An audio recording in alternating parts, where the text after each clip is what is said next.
سر سید احمد خان جیسا کہ میں نے بتایا پہلے بھی کہ ملٹی ڈائمینشنل پرسنالٹی ہیں، اور ان کی پالیسیز جو ہیں وہ کسی نہ کسی طور پہ آج بھی ہم اس کو ریفلیکٹ ہو رہی ہیں ہماری پالیسیز میں.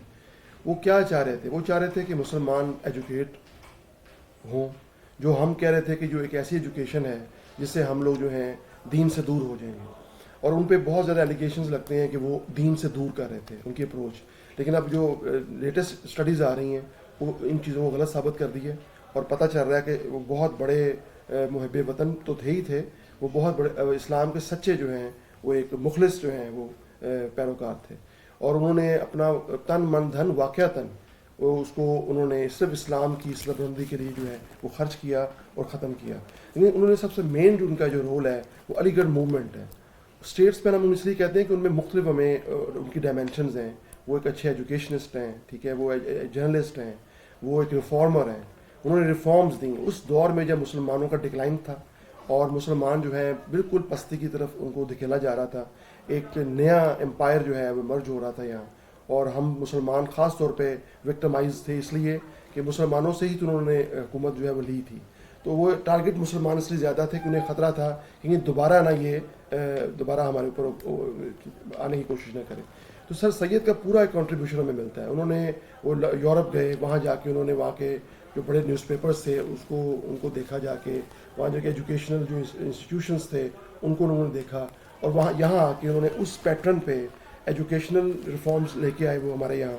اور علی گڑھ جو موومنٹ ہے، اور علی گڑھ پہ یونیورسٹی بنی، کالجز انہوں نے پورا جال بچھایا، اسکولز تھے، ایک نئی اپروچ تھی، نئی اپروچ ڈیولپ کی. اور اب دیکھتے ہیں کہ وہی اپروچ جو ہے وہ ہمیں باقی جو ٹورڈز ہے پاکستان میں جو کہ پاکستان بنا ہے وہ ہمیں نظر آتی ہے.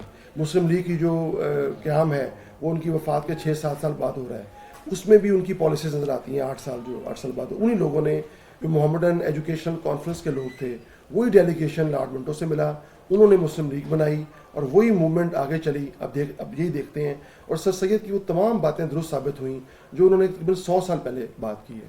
تو یہ اس لیے ہم دیکھتے ہیں کہ بہت بڑے مدبر تھے، اسٹیٹس مین تھے، اور ہمیں ان کو آج بھی اس طرح ہی پڑھنا چاہیے. اور ہم ہی نہیں پڑھتے، پورے برِ صغیر میں ان کو پڑھا جاتا ہے. اور دنیا میں جب بھی ذکر ہوگا اس اسٹرگل موومنٹ کا تو ہم ان کو نکال نہیں سکتے. بالکل ایسے. اور سر اس وقت سر سید نے یہ کہا تھا کہ کوئی بھی بلا آسمان سے ایسی نہیں اترتی جو زمین پہ پہنچنے سے پہلے مسلمان کا گھر نہ. اتنی مسلمانوں کی اس وقت حالت خراب تھی. تو ان کی جو اپروچ ہے اس نے اب تک سب سے پہلے وہ تھے جنہوں نے مسلمانوں کو جھنجھوڑا. تو اب جو ہے وہ کیا فائدہ دیا اور اب جو ہے وہ کس لیول تک آپ سے دیکھتے ہیں؟ دیکھیں اب ہم پاکستان بن گیا، یہ انہیں کی اپروچ کا نتیجہ ہے. بالکل ایسے. اگر وہ اپروچ نہ دیتے، وہ کہتے پڑھو ہی نہ. مسلمان تو کہہ رہے تھے کہ یہ ان کو بھی کافر اعظم کہا گیا، پھر علامہ صاحب کو بھی کافر اعظم کہا گیا، جناح کو بھی کافر اعظم کہا گیا. تو جو بھی بندہ اس وقت یہ سینس کی بات کرتا تھا اور آج بھی کرتا ہے اس کو فوراً کافر ڈکلیئر کر دیتے ہیں. یہ ہماری ایک اپروچ ہے ایک مخصوص سی. تو یہ سر سید کو زیادہ فیس کرنا پڑا. اور انہوں نے تو میں نے بتایا نا اپنا گھر باہر تک بیچ دیا تھا، اور ان کا بہت بڑا کنٹریبیوشن ہے اس چیز میں. تو یہ ہم ان کو الگ کر ہی نہیں سکتے سچویشن سے. جی. اور سر آپ نے کہا کہ انہوں نے اپنا گھر باہر بھی بیچ دیا تھا. آج بھی ہم دیکھتے ہیں کہ کوئی بھی مخلص شخص باہر نکلتا ہے تو اس کی جو ہے ٹانگیں کھینچی جاتی ہیں. تو اس نیگیٹیوٹی کو سوسائٹی سے ختم کرنے کے لیے کون سی ایسی ریفارمز ہیں یا جو ایسی چیزیں ہیں جو سوسائٹی میں جو ہے وہ آنی چاہیے؟ وہ دیکھیں برداشت جو ہے ہمارے اندر ختم ہو گئی ہے. بالکل ایسے. تو برداشت جب تک ہم پیدا نہیں کریں گے، ایک دوسرے کی بات سننے کا حوصلہ پیدا نہیں کریں گے، اس وقت یہ مسئلہ حل نہیں ہوتا. اور یہ ہمیں بچوں سے سٹارٹ کرنا پڑے گا، اپنے گھر سے سٹارٹ کرنا پڑے گا. پیرنٹس کو برداشت کا جو ہے وہ دکھائیں گے تو بچے اسے سیکھیں گے. تو آپ کا سب سے پہلے جو یونیورسٹی ہوتی ہے، درسگاہ ہوتی ہے، وہ آپ کا گھر ہوتی ہے. تو یہ ہمیں پورے ایز اے انڈیویجول جو ہے، جیسے علامہ صاحب کہتے ہیں ہر فرد ہے ملت کے مقدر کا ستارہ. ایک فرد انڈیویجول اپنے آپ کو ٹھیک کرنے کی کوشش کرے گا تو پھر قوم یا گروپس ٹھیک ہوتے ہیں.